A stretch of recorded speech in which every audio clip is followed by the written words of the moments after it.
Hey guys, and welcome back to the Gran Turismo 4 Żółteks only challenge.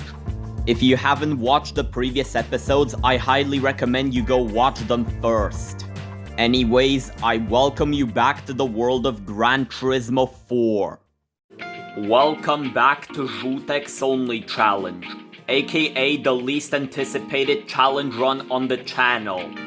So, we have now finally reached our final event of the beginner series. But the problem is, I don't have a pickup truck that I can use for the event. That's alright, I can just buy a Toyota Tacoma right off the showroom floor. Never mind, it doesn't have a yellow paint option. What about the Ram? Does that have a yellow paint option? No, it doesn't. How about I check the F-150, maybe that has a yellow paint option. This one doesn't have it either, and I can't even go for the Silverado either, because not only is it a price car, but a red one at that. Which means I have absolutely no other choice than to settle for the SSR. Which, according to everybody around me, is completely mid. But you know who isn't? Selena Gomez. Anyways, I was easily able to buy the car for a low price of 44,000 credits. What, that's only like 2/3 of my bank account at the moment? And given I just bought it off the showroom floor, I don't think there even really is a need to oil change it. Anyways, with that being said, it's time to beat Pickup Truck Challenge. The first race is at Fuji Speedway 90s layout. So let's see how I do. Starting off strong, as I for once don't have to deal with any wheel spin. Immediately, I successfully managed to overtake the Tacoma and the SSR. And Roxy's F-150 did not stand a chance against me. All thanks to me easily being able to overtake her on the braking zone. Unfortunately though, she overtook me back. But remember, this is the 90s layout, so there is nothing stopping me from doing a shortcut and overtaking her along with Terra. With the only thing standing in my way now is Bowtie's Silverado, which I tried to overtake, but it doesn't look like the Silverado is gonna give up as easily. I tried to catch up to and overtake the Silverado on this corner, but only really succeeded in the catching up part. I know the Silverado pulled away from me, but there's really nothing stopping me from just doing what I did to Roxy and Terra and overtaking them thanks to the shortcut. And just like that, my forbidden Terran knowledge allowed me to debunk the whole race and make it not actually that difficult. And allowed me to earn some money as well. 1,200 credits to be exact. The second race is at Laguna Seca. The first braking zone came around and it went smoothly. But sadly, no catching up or any overtaking attempts were able to be made. But that is a-okay, as I managed to catch back up to the Ram on these corners. As you can see in the footage, all I had to do is not brake and already managed to gain back all the time I lost. And then I overtook the Ram and the Tacoma through the inside of this corner. Going up the hill, it doesn't look like the gray SSR was able to compete against me. Across the sign I go as I managed to take a shortcut, allowing me to somewhat catch back up to the Silverado, which has been pulling away from everyone else in the meantime, along with Roxy's F-150. Heading into the next section of the track, I tried to cut the corkscrew but ended up smacking into the Silverado instead. Which is good, because now it's gonna take the Silverado even longer to catch the F-150. And I don't know if you knew this about the event, but pretty much all the races revolve around making sure you overtake the Silverado before it pulls away. Which I successfully did right here. Heading into the second lap, I was unable to catch up to Roxy's F-150. Not only that, but the Silverado is now attempting to overtake me back.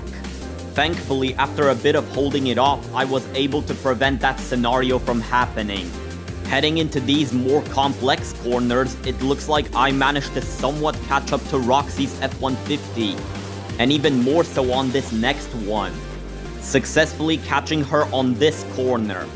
However, the overtake itself wasn't successful until I went across the sign and into the motor wagon's worst nightmare, claiming first place and managing to keep it until I reached the finish line.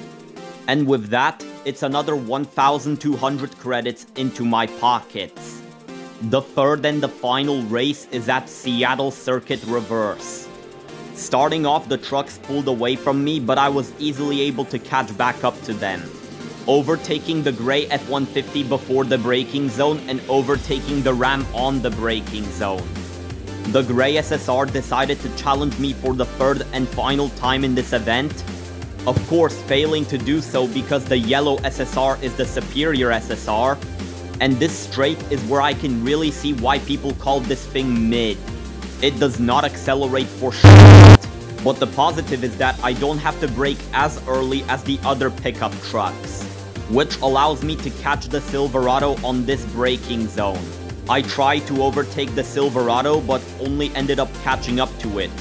But that's okay, as I attempted to overtake it again and succeeded this time, with the black Tacoma now being the only thing that stands in my way of first place. But not anymore, I guess, as I managed to overtake it easily right before this jump section. And let's just say the rest of the race pretty much relied on making sure the Silverado does not overtake me. And I guess it was pretty inevitable the Silverado was gonna catch me on the straight given my not so good acceleration. Luckily though, it braked in the middle of the straight for absolutely no reason, allowing me to pull away from it again. More attempts were made by the Silverado, but I made sure those attempts were not successful ones. And luckily, I was able to reach the finish line before the Silverado caught back up again, claiming first and earning 1,200 credits for my hard work. And yeah, that's Pickup Truck Challenge. Anyways, let's see what we get as a prize car for winning this event. Judging by the previous prize cars, probably not anything useful.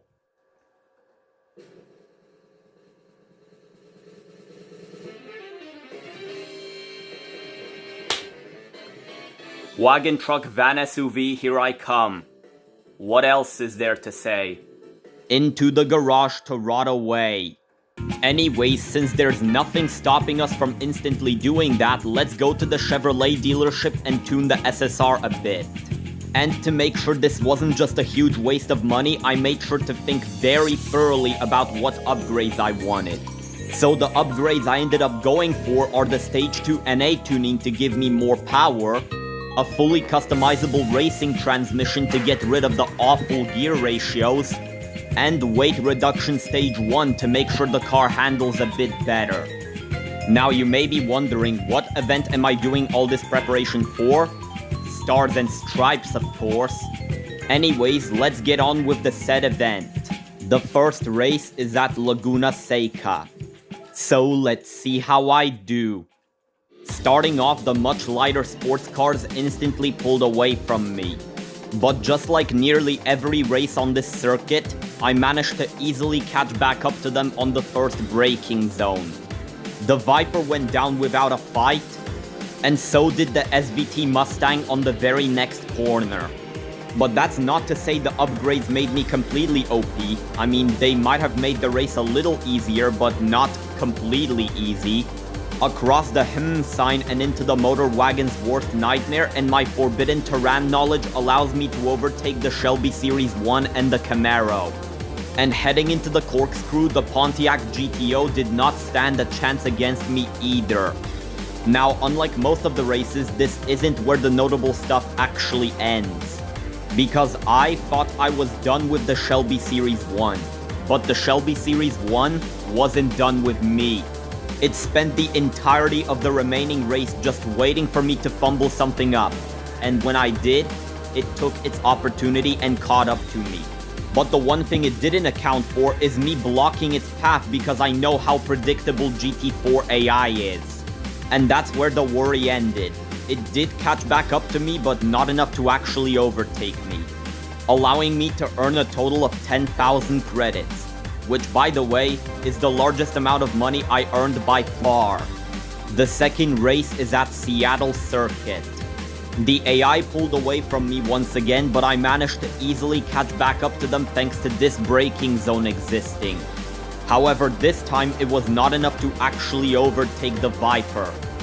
I attempted to gain back the time and overtake the Viper again, but failed.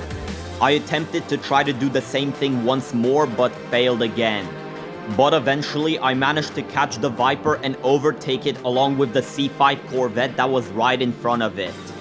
Now, this straight is where I would be completely screwed with the old transmission, but not with the new one. Or at least not as much.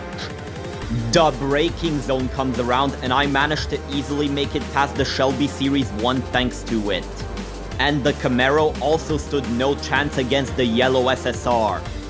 And all I need to do to claim the first place now is overtake the GTO, which, surprisingly, was easier done than said. Being honest, I sometimes question myself why Streaks the Blue Man had so much trouble with some of these events. Anyways, while I was pulling away from my competition, the absolute Chad that is the Pontiac GTO was holding off both the Shelby Series 1 and the C5 Corvette, aka pretty much my biggest threats of the race. And thanks to him, I had absolutely no problems with keeping the first place. Hell, the two of us even managed to gain first and second respectively. Huge thanks to the Pontiac, its efforts will not be forgotten. The third and the final race is at Infineon Stock Car Course. First section of the track, and I immediately tried to overtake the blue GTO, which I may not have succeeded instantly in, but I did manage to overtake it. And same can be said for the Mustang SVT that also went down without a fight. And then I managed to successfully close in the gap between the C4 Corvette no problem, successfully overtaking it on the very next corner. I easily caught up to the Shelby Series 1 while taking my typical shortcuts, and accidentally ended up bonking it off the road. Anyone got any 2000 Spirits Round 2 PTSD? Anyways, me bonking it off the road caused the Shelby Series 1 to go from second to last.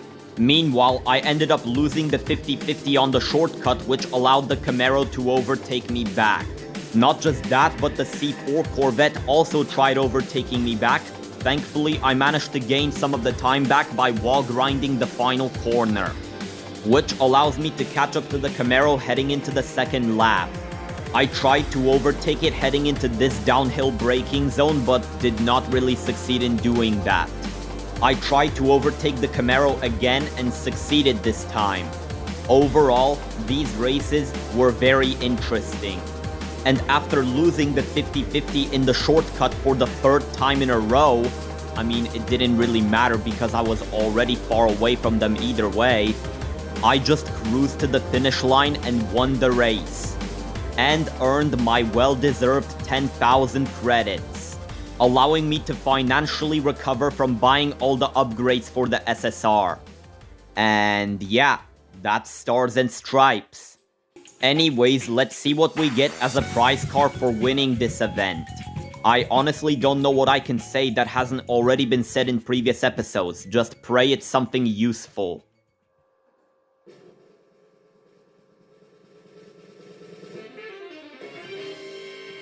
Damn, if only they ever bothered to actually make a yellow livery for this thing.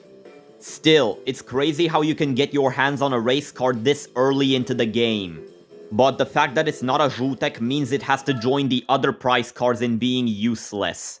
And that's about it for today. Looks like I managed to successfully prove the Chevrolet SSR is not actually that mid. Thanks for watching, and I'll see you in episode 8.